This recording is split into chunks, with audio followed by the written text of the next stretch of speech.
The pasuk in our Parshas Metzora tells us that the person who was afflicted with tsaras, with the skin disorder, that they are separated from the camp for a period of 7 days. When they are healed and they want to return to the camp, the Torah gives the instructions as to what this individual should do. V'haya bayom hashvi, and it's on the 7th day. Yigalach es kol se'aro, that person must shave all of the hair on his body. Es rosho, his hair on his head. V'yesikano, the hair on his beard. V'yeskabos einav, the hair on his eyebrows. V'es kol se'aro yigaleach, and all any other hair they should shave. V'chibes es begadav, and one cleans their clothes. V'rachatzes b'saro b'mayim v'taher, and they wash themselves with water, i.e., they go down to the mikvah, and they go to the mikvah, and then they become tahor, they become pure again, and they are now allowed to come back to the camp.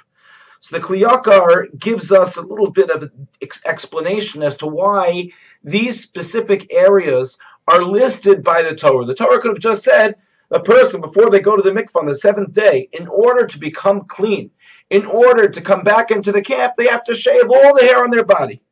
Why is the Torah specific to Rosho, one's head, Zikano, one's beard, Gabos Einav, one's eyebrows? The Kli Yakar explains as follows.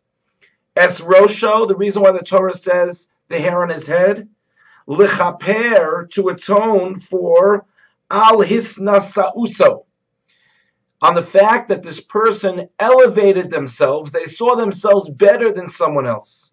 How so? Well, remember, tsaras, this skin affliction, becomes on this person because they speak lashon hara, they speak badly about someone else. So if you need to speak badly about someone else, that means that the need comes from a place in which one is lifting themselves up. So the reason why they cut their hair is it's on their head. Their head, they try to lift up above someone else. Ve'esikano, what about their beard? Why do they have to shave their beard? So the Kli Yakar says, Hasaros shemisaviv lapeh. These are the hairs that are around one's mouth. Lechaper al chet lashon hara.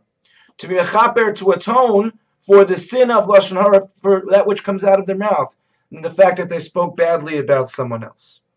V'yes gabos einav, what about their eyebrows? That is lechaper al tsaros ha'ayin. That's to be mechaper, that's to atone for the way in which one looked at people. Often we find ourselves looking negatively upon others. So here we have this tsaras, this skin affliction, in which a person is sent away from the rest of the camp. And the reason they're told is because they spoke badly about someone. What we see here is lashon hara is not just about what comes out of our mouth, but it's an attitude of placing ourselves above someone, an attitude of us being more important than other people, as we call it gasus haruach, which is arrogance. It is literally the words that come out of our mouth that are negative towards other people, and it's also even the way that we look at other people with a negative eye, looking for the bad as opposed to looking for the good.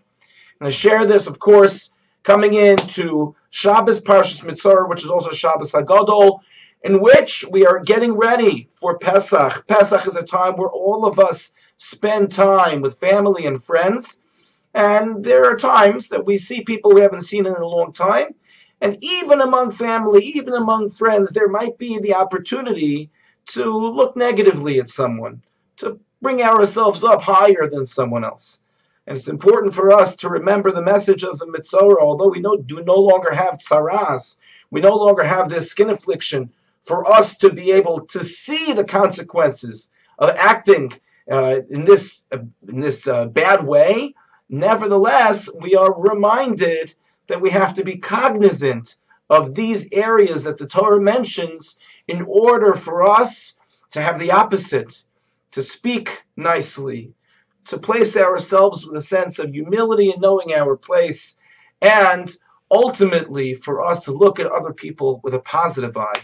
And if we do so, we will certainly be zoche, we'll certainly merit to have a Yom Tov which will be full of simcha, full of joy, a Yom Tov which will be full of love, wonderful times with our family, love of HaKadosh Baruch Hu, and hopefully a Chag Kasher V'Sameach. Thank you for listening, and have a good Shabbos.